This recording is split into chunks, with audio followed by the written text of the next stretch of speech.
Sejam bem-vindos a mais um programa É Justo, realização da TV UNAERP em parceria com a Faculdade de Direito da Universidade de Ribeirão Preto.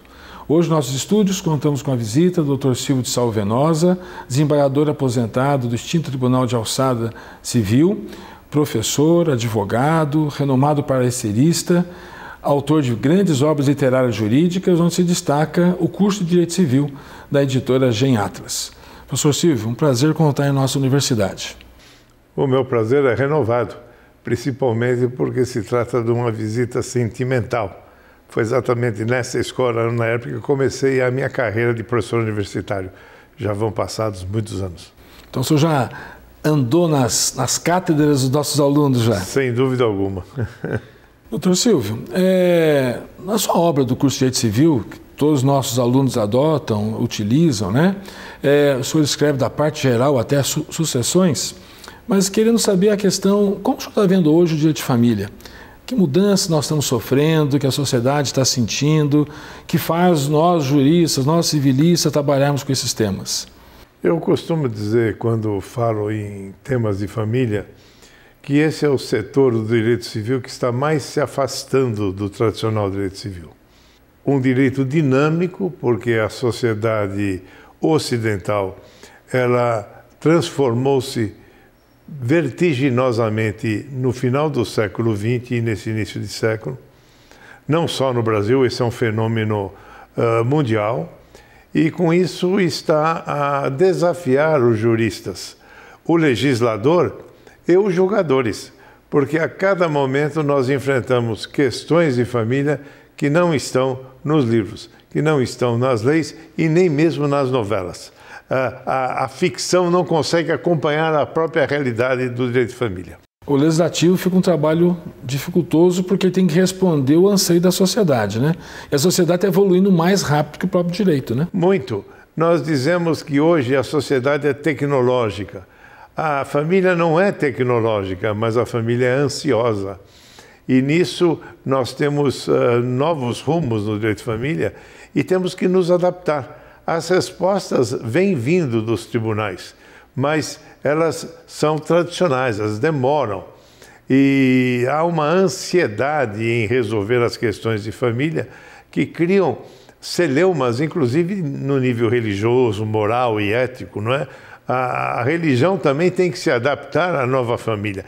Este Papa é muito evoluído, porque ele tem tentado entender e compreender as novas manifestações de direito de família. Hoje a gente vê, por exemplo, a questão do casamento homossexual, que a religião tem um debate muito grande sobre a sua existência e sua resguarda legislativa, né? Pois é. Por falar no atual Papa, ele tem dado a maior compreensão possível, sem entrar diretamente nos dogmas da Igreja, mas quando pela primeira vez começaram-se as questões em torno dos casamentos homoafetivos, nas minhas edições mais antigas dos livros eu dizia, não há que se criticar, mas compreender, porque nós estamos numa nova fase e a vida de um casal homoafetivo, ela existe, ela virá e será reconhecida quando a sociedade brasileira admiti-la.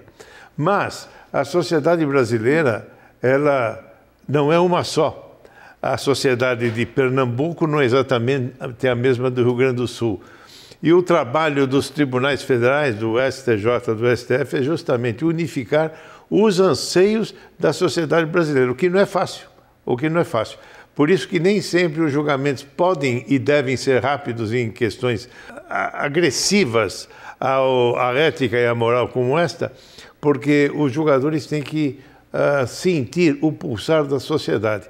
Hoje nós já temos praticamente o acolhimento dos casais homoafetivos, o acolhimento das adoções por casais homoafetivos. É claro que problemas existem em todos os níveis de família, mas a jurisprudência tem tentado responder, eu diria que está respondendo airosamente às questões de família. Eu acho que o juiz hoje tem um papel na área de família muito grande, porque ele acaba sendo um legislador, né? Fundamentalmente. Pelas lacunas, pela ausência, o juiz acaba criando uma lei para aquelas partes que estão envolvidas em algo que não tem um amparo, né? Eu me recordo das lições de Silvio Rodrigues, grande civilista, saudoso civilista, que atuava como advogado na área de família. E ele dizia, e escreve no seu livro, que a sentença no direito de família é trágica, porque vai criar mais problemas do que se não houvesse. E tudo tem que ser resolvido com muita compreensão. Por isso que a conciliação passa a ser fundamental em direito de família. Eu acho assim, na área de família, quando entra com uma ação, todos já perderam. Sim. O autor perdeu, o réu perdeu, não há vencedor, são todos vencidos, né? E aí a tragédia familiar aumenta. Aumenta. Cresce. Crescem os ódios, crescem as idiosincrasias, e é por isso que o juiz de família tem que ter um perfil próprio, assim como o advogado. Advogado também. O procurador, sem dúvida, o promotor, porque os juízes que estão acostumados à vara civil, eles discutem questões de credor e devedor. Quem deve, deve pagar. Mas no direito de família isso não é assim. Tem que ser compreendido, e o espírito do advogado não pode ser combativista, ele não pode ser um demandista, ele tem que ser um conciliador.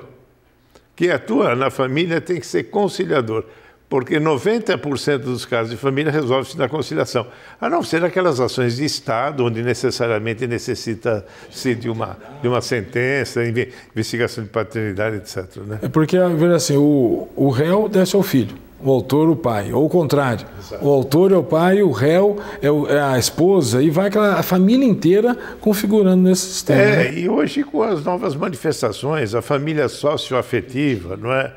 As famílias poliafetivas, que são retratadas na ficção e hoje estão presentes na realidade social. Não é? O senhor tem visto na família socioafetiva que o senhor falou agora, que a necessidade da exclusão dessa paternidade ou a inclusão apenas de um novo genitor? No direito de família, cada caso é um caso. O juiz tem que se posicionar dentro daquilo que ele está vendo e que ele está sentindo. Por vezes é conveniente afastar o genitor biológico, por vezes é conveniente que se mantenham os dois. O que vai dar a solução é o caso afetivo, é a afeição que o caso concreto vai nos fornecer. Atualmente a jurisprudência no Estado de São Paulo está pendendo apenas para a inclusão. Para a inclusão. E no Sul parece que já teve alguma outra caso sentença. De exclusão. Aliás, os nossos colegas gaúchos são sempre precursores. Inovadores. É verdade. Inovadores. E a questão que o senhor falou agora reflete nessa área até na união estável. Sim, que não fica restrito ao casamento e à adoção. A união estável acaba sofrendo também um reflexo, né? E eu lembro do ministro, hoje ministro Fachin, quando ele dava as suas palestras de direito de família, ele dizia que o Código Civil de 2002, o que ele fez de mais importante no direito de família foi deixar por fora um monte de assuntos, né, que são muito importantes, mas que se evolui tão depressa que o legislador não consegue acompanhar. Se inclui, vai ter que excluir rapidinho. Exatamente. Né?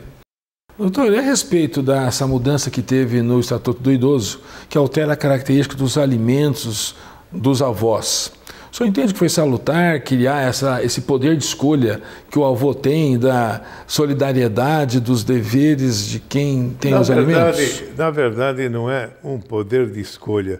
Os alimentos sempre podem ser divisíveis, de acordo com quem pode pagar. Binômio. Se o pai não puder pagar tudo, que pague o avô. Mas eu volto ao mesmo tema, depende do caso concreto. Há situações e situações que o juiz tem que avaliar no caso concreto. Eu me recordo que o primeiro julgado que eu dei em torno de direito de visita dos avós foi aqui em Aldinópolis. Algo novo na jurisprudência. O avô entrou com um pedido de visita dos netos. E a jurisprudência era absolutamente virgem nisso. E eu dei o direito de visita todo fim de semana. Juiz novo, afoito, e o tribunal me corrigiu. Todo fim de semana não, doutor. Cada 15 dias. Mas foi, é verdade. Porque hoje tem essa questão do avô. Ele tem um neto abastado e o outro não tem. Então é possível hoje mover ação contra um só. Sim. Nessa nova mudança que teve. Que não acontece com os outros alimentos. Né? Exatamente. Que aí vai precisar realmente buscar essa necessidade e possibilidade. Quando a gente trabalha no livro do senhor, que sou seu fã, né? Obrigado. Adoto ele com meus alunos. Qual razão o senhor explica a matéria de adoção ter ficado só dentro do Estatuto? Por que o legislador revoga toda a parte do Código Civil na parte de adoção? Na verdade, eu não consigo explicar. o legislador devia ter embutido dentro do Código. Não era mais fácil ter alterado o Estatuto e era revogado o Estatuto? Claro, claro. Na verdade, a tendência do direito de família é a aprovação do Estatuto das Famílias que está no Congresso. E com isso vai se retirar do Código Civil todos os dispositivos de família e, no futuro, os dispositivos de sucessões. Isto foi uma influência muito grande do IBDFAM, Instituto Brasileiro de Família, que fincou o pé que essa lei de adoção devia ficar à parte, como eles têm lutado muito, cumpriu, a meu ver, para o Estatuto das Famílias, mas a verdade é que a tendência é que nós não tenhamos mais códigos com a amplitude de direito que nós temos hoje, principalmente o Código Civil. O direito de família, o direito das sucessões vai pertencer ao Estatuto, o direito imobiliário vai para o Estatuto Registral.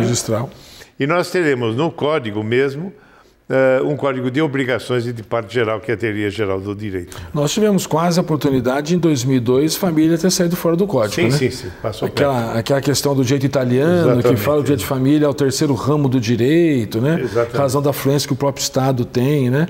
Só não foi porque o nosso Código teve um caráter de unificação, né? E Miguel Reale bateu o pé na época, não é? E não queria que saísse e queria manter a unidade do projeto que era de 72. O Código já nasceu bem antiquado, envelhecido, né? Ficou muito tempo parado, né? Exatamente. As vaidades seguraram o nosso Código. Na questão da parte do direito de família, continuando nela, da questão das reproduções artificiais, o senhor concorda que deveria estar fora do Código Civil essa questão também? Sem dúvida, mesmo porque há necessidade de uma regulamentação específica e minuciosa da inseminação artificial. Nós temos 3 artigos citando para regular a situação e fica tudo em aberto, barriga de aluguel fica em aberto, a questão da inseminação em si fica em aberto. Isso não devia estar no Código. Aliás, a tendência mesmo é que isso saia do Código. Mas nós temos projetos que estão dormindo no Congresso. O Congresso hoje está muito preocupado com outras coisas. Né?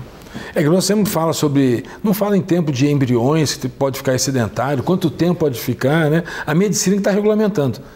Não, exatamente, é o Conselho Superior da Medicina que fica regulamentando. E nós ficamos de lado, né? E nós ficamos de lado por causa das fricções que existem entre as várias facções no Congresso. Facção religiosa, os evangélicos, os católicos, a política e a pressão que eles estão sofrendo de outros níveis. Doutor, sobre a história do seu livro do curso de Direito Civil, o que motivou o senhor a fazer uma obra contemplando a parte geral às sucessões? E também o direito mercantil, que está num livro à parte hoje. Ele participava porque está dentro do comercial, código, né? Comercial. O empresarial, né? Está dentro do... Na verdade, eu lecionei aqui na UNAERP, depois eu fui para Tatuí e lecionei lá na Fundação Carnegie Barzaliani de Itapetininga. Em São Paulo, lecionei em São Bernardo e depois nas FMU durante 12 anos. E o meu livro nasceu das palestras e das aulas. Eu acompanhava os alunos do primeiro ao último ano. Isso possibilitou que eu transitasse sobre todos os ramos do direito civil. E os colegas falaram, olha, isso é uma boa oportunidade de escrever. Entre pensar e sentar para escrever, a distância é muito grande. Hoje eu acho que não teria forças para escrever tanto assim. Mas é um linguajar muito fácil, representa mesmo, acho que sala de aula, né? Eu procuro ser acessível a todos, né? É um linguajar fácil, né? Nosso tempo voa também, doutor. Para mim, ficaria a tarde inteira com o senhor aqui. É um prazer estar aqui. Agradecer novamente na universidade, o retorno só fazer aos nossos bancos, né? E dar ao senhor sempre as portas abertas da nossa universidade. Eu aproveito a oportunidade para passar as mãos o primeiro volume. Os demais nós mandamos depois. Muito obrigado, doutor. Guardado com grande honra a nossa livraria. Muito obrigado. É você, nosso telespectador, muito obrigado pela presença e acompanhe nossa próxima edição.